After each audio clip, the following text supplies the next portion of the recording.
តម្រុយឆ្នោតយួនថ្ងៃនេះផងដែរក៏បានពំនាំយកលេខថ្មីដើម្បីចែកលេខជូនទៅកាន់ពុកម៉ែបងប្អូនទាំងអស់គ្នាហើយទីនេះផងដែរក៏មាននៅតម្រុយឆ្នោតយួនចែកលេខ4គ្រាប់ទៅកាន់ពុកម៉ែបងប្អូនប៉ុន្តែមុននឹងជួយទៅកាន់នៅវីដេអូសូមពុកម៉ែបងប្អូនកុំភ្លេចជួយចុច like ដើម្បីទទួលបាន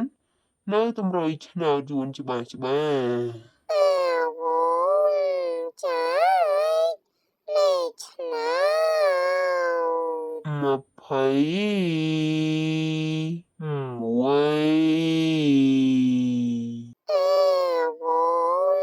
ចា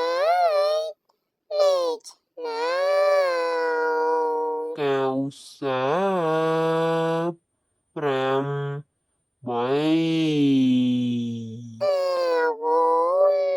ចាយលេខឆ្នោត808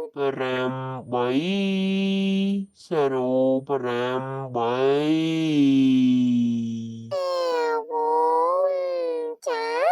យលេខឆ្នោត